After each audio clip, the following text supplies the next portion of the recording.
Everyone, welcome to my channel food dance and explore. So ये था 20 अक्टूबर का दिन, यानी करवा चौथ की मॉर्निंग। सो सुबह में ब्रेकफास्ट वगैरह बनाने के बाद अच्छी तरीके से साफ़ सफाई हो गई। उसके बाद मैंने नहा धोकर करी पूजा, और फिर जो भी पूजा का चौकी होता है वो सब ठीक कर लिया। उस पर माता की फ़ोटो रख ली। और पूजा तो मैं जो प्रॉपर कथा होती है वो सब मैं शाम को ही करती हूँ। जो एक टाइम होता है मुहूर्त बोलते हैं ना, शुभ, उसमें करती हूँ मैं। सो ये सब करने के बाद बारी थी लंच बनाने की, क्योंकि बच्चों का फास्ट तो नहीं था, तो बच्चों के लिए तो लंच बनाना ज़रूरी है।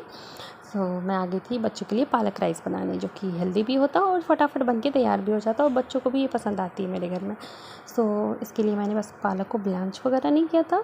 मैंने कुछ मसाले जैसे कि गार्लिक और अनियन, अदरक वगैरह पीस लिए थे। पालक को पीस लिया था और पहले मसाले को थोड़ा फ्राई किया, फिर पालक फ्राई करके चावल डाला, थोड़ा भून के पानी डालकर और सीटी लगा दिया। सो ये फटाफट बन जाती है। पर आज के दिन तो बिल्कुल भी रेस्ट नहीं कर पाई मैं, क्योंकि पूजा के सारे सामान इकट्ठा करके एक जगह रखना, सब कुछ याद करके, ताकि मैं कुछ भूल ना जाऊँ, क्योंकि आजकल मैं बहुत ज़्यादा भूलने लग गई हूँ। तो मैं इसलिए सुबह से ही सब कुछ एक जगह रख लेती हूँ, ताकि शाम में ऐसा ना हो कि मैं कुछ भूल जाऊँ। सो हाँ, उसके बाद ये सब करने के बाद मैं वापस आ गई थी अपने, क्योंकि मेरे कुछ काम बाकी थे, जैसे कि आलता लगाना, नेल पेंट लगाना, तो ये सब करा मैंने। और तब तक ये सब करते ही टाइम तक ही मेरा बेबी भी उठ चुका था। तो बीच में उसे भी दूध पिलाना है, लंच कराना होता है।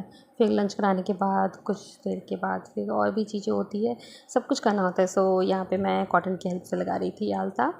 एंड ये लगाने के बाद फिर मैं आई पूजा की चौकी के पास देखने के लिए कि कुछ सामान तो नहीं रह गया, जो कि कुछ छूटा फूटा हो। तो मैंने सब चेक कर लिया, मैंने नहा लिया। नहाने के बाद मैं शाम को भी नहाती हूँ दोबारा। सो नहाने के बाद मैं दोबारा जल भर के जो होता है करवे वगैरह में, वो मैं रख लेती हूँ। उसके बाद मैं जाती हूँ रेडी होने। सो ये था मेरा पूरा सामान, जो कि मुझे जिसके से रेडी होना था। सो मैं रेडी होने लग गई। मेकअप करने में मुझे ज़्यादा टाइम नहीं लगा। टाइम लगता है मेरा साड़ी पहनने में, क्योंकि काफ़ी जगह पिनअप करना होता है, प्लीट्स बनाने होते हैं। सो इसमें काफ़ी टाइम लग जाता है और मुश्किल होती है बहुत। फिर ये सब करने के बाद मैं आ गई पूजा करने। पूजा के वक्त थोड़ा सा ये वीडियो है जो कि मेरी बेटी ने बना लिया, और फिर मैंने पूजा करा। और पूजा करने के बाद मैंने भी थोड़ी वीडियो बनाई माता की अपनी। सो पूजा के वक्त मैं सिंदूरा भी रखती हूँ, हमारे यहाँ ये रखते हैं। और जब पूजा हो जाती है तो इसी से नाक से सिंदूर लगाते हैं। सो अच्छा होता है, शादी का सिंदूरा रखना चाहिए। सो मैं रखती हूँ सिंदूरा, ऐसे रेड कपड़े में बांध कर ही रखा जाता है। और जब भी सिंदूरा में से सिंदूर लगाते हैं तो ढक्कन और सिंदूरा को भी अलग नहीं रखना होता है, एक साथ सटा कर ही रखना होता है, ये नियम है। सो पूजा हो गई थी कंप्लीट। बारी थी अब चाँद के इंतज़ार की।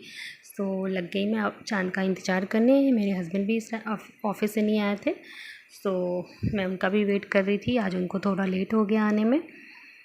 सो वो भी आ गए, तो मैंने उनके साथ भी पिक्स वगैरह ले ली।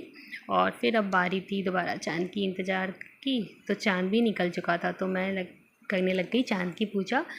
चाँद की पूजा के बाद फिर मैंने करी अपनी चाँद की पूजा।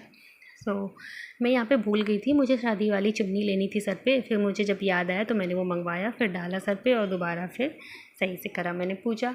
क्योंकि काफ़ी जल्दी हो जाती है, जल्दी जल्दी में हम भूल जाते हैं, हमारे दिमाग से वो सब कभी कभी स्किप हो जाता है।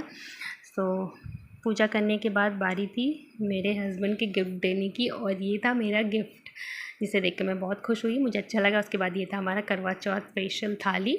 सो वीडियो कैसा लगा? अच्छा लगा तो चैनल को